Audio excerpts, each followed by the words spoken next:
प्रवाह news network. Hingoli विधानसभेचे आमदार तानाजी मुटकुळे सर माझ्यासोबत आहेत. सर, हिंगोली लोकसभेच्या रिंगणामध्ये तुमची उतरण्याची तयारी सोशल माध्यमातून दिसते. एकंदरीतच भाजपकडून आपण तिकीट मागण्याच्या तयारीत असताना दिसतात या ठिकाणी. त्या पद्धतीच्या प्रसार माध्यमांना तुम्ही बाईट सुद्धा दिलं. काय मागणी काय सांगा? 2024 लोकसभेच्या निवडणुकीत माझा कुठलाही प्रस्ताव पक्षाकडे नाही की मला उमेदवारी द्या म्हणून.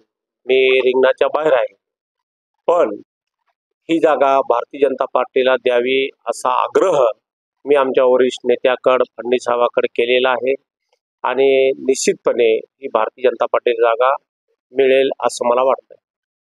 शिंदे गटाचे हिंगोली लोकसभेचे खासदार हेमंत पाटील हे सुद्धा जागा मागतात. त्या पद्धतीने ते आग्रही आहेत. आपण कसं बघताय?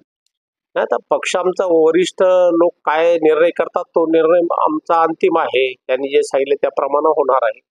त्यांनाही मिळू शकते. आम्हाला आमची मागणी आहे युतीचा धर्म पाळणार. ती 100% धर्म पाळणार. का तर आमचा पंतप्रधान होणार आहे. मोदी साहेब तिसऱ्यांदा प्रधानमंत्री व्हावे त्यासाठी मोठा प्रयत्न आमचा आहे आणि निश्चित रूपानं आमचा खासदार, आमच्या युतीचा खासदार असो का भारतीय जनता पार्टीचा असो, तो खासदार जावा निवडून असं निश्चित आमच्या कार्यकर्त्यांना वाटतं. एकंदरीतच काही दिवसा अगोदर आपण अवैध धंदे बंद करण्यासंदर्भाचे निवेदन दिलं होतं. जिल्हाधिकाऱ्याच्या दालनापर्यंत आपण पोहोचले होते. अल्टिमेटम 3 तारखेचा दिला होता. कसं बघताय? 4 तारखेचा अल्टिमेटम दिला होता. काल आम्ही कलेक्टर SP ची भेटी घेतली.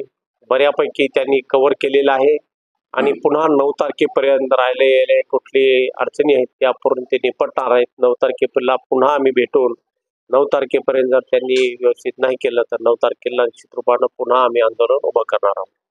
साहेब, सत्ता आपली आहे. मागच्या काही वर्षापूर्वी देखील आपण उपोषणाला बसला होता अवैध धंदे बंद करण्यासाठी. मध्यंतरीच्या 5 वर्षाच्या कार्यकाळात धंदे बंद होते का?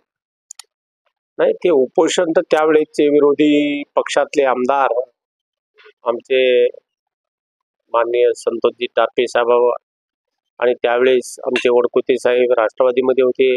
काँग्रेस आणि राष्ट्रवादी आंदोलन उभं केलं होतं. त्या आंदोलनाला पाठिंबा देण्यासाठी आणि ते त्यांचं आंदोलन मागे घेण्यासंदर्भात विनंती करण्यासाठी मी त्या काळात त्यांच्याकडे गेलो. सत्तेमध्ये आहात, भाजपाची सत्ता आहे, आपण आमदार आहात. उपोषण करण्याची वेळ काय? काही गोष्टी करावं लागतात.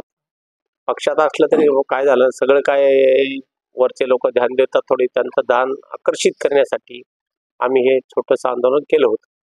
टीका टिप्पणी होते सोशल माध्यमातून. उद्धव बाळासाहेब ठाकरे शिवसेनेच्या पदाधिकाऱ्यांनी सुद्धा आरोप प्रत्यारोप केलेत. आणि हे सेटलमेंटचं राजकारण आहे अशा पद्धतीचे सोशल मीडियावर प्रतिक्रिया उमटतात. कसं बघ? मला कोण काय म्हणतात त्याच्याकडे मी पाहत नसतो. हाती चलता आहे कुत्ते भोगते. माझं मी इमानदारीने काम करतो, त्यामुळे मला काही घेणं देणं नाही कोण काय बोलते. यापुढची आपली दिशा कशी असणार आहे? कशी वाटचाल असणार आहे? विकासाच्या दिशेनं वाटचाल आम्ही करतो. बाकीची वाटचाल काही नसते. विकास आणि स्थैर्य राहावं, शांती राहावं जिल्ह्यात असा आमचा प्रयत्न असतो. काही दिवसापूर्वी भाजपचा जो कार्यक्रम होता बूथ प्रमुखांचा एका हॉटेलमध्ये, तेव्हा ते एक भाषण तुमचं प्रचंड प्रमाणात व्हायरल झालं होतं. मनोज जरांगे पाटील यांच्याबद्दल तुम्ही टीका टिप्पणी केल्याचा आरोप सुद्धा होत होता. व्हिडिओ प्रचंड प्रमाणात व्हायरल झाला होता. समाजातून रोष निर्माण होते तुमच्याबद्दल काय? नाही, मनोज जरांगे पाटलाच्या संदर्भात बोलता मी बोललोय बी, पण कोणाला जर दुःख वाटलं असेल त्याची दिलगिरी सुद्धा आपल्या माध्यमातून मी व्यक्त करतो. समाजाने आपल्याला मतदान रूपी त्या पद्धतीनं पाठिंबा मागच्या वेळेस दिला होता. यावेळेस मराठा समाज तुमच्या सोबत नाही अशा सुद्धा टीका टिप्पणी सोशल माध्यमातून होतात. कसं? ते बोलत राहतात लोक. मी विकासाचं काम करतो. समाजाची कोण्या एखाद्या समाजाच्या भरोशावर किंवा कोणी एखादा समाज आमच्या बाजूने यावा असं मला कधी वाटत नाही. आणि आमदार सगळ्या पक्षाचा असतो, सगळ्याच समाजाचा असतो. शिंदे गटाचे खासदार हेमंत पाटील हे तिकीट जे मागतात त्या पद्धतीचं त्यांचं मार्गक्रमण सुरू आहे. महायुतीच्या माध्यमातून तुमची कशी मदत त्यांना असणार? 100% मदत करणार आम्ही. हेमंत पाटील निवडून आल्यानंतर आमच्याच प्रधानमंत्र्याच्या साठी हात वर करणार.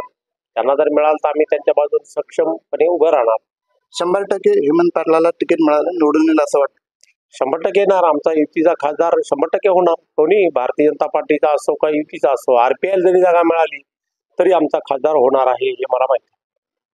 एकंदरीतच हिंगोली विधानसभेचे आमदार तानाजी मुटकुळे हे होते. यांच्याशी आपण आता संवाद साधला. मागच्या कार्यकाळात पाहता आणि आज घडीला पाहता आम्ही महायुतीचं काम करू आणि या महायुतीच्या माध्यमातून शिंदे गटाचे विद्यमान खासदार हेमंत पाटील असतील किंवा RPSला बी तिकीट मिळालं तरी आम्ही महायुतीचा धर्म पाळू आणि त्याच पद्धतीनं मोठ्या मताधिक्याने महायुतीचा उमेदवार निवडून आणू अशी भावना, अशी प्रतिक्रिया तानाजी मुटकुळे विद्यमान आमदार यांनी केलेलं आहे. माझे सहकारी भागवत उदास मी उमेश चकर, प्रवाह न्यूज नेटवर्क हिंगोली.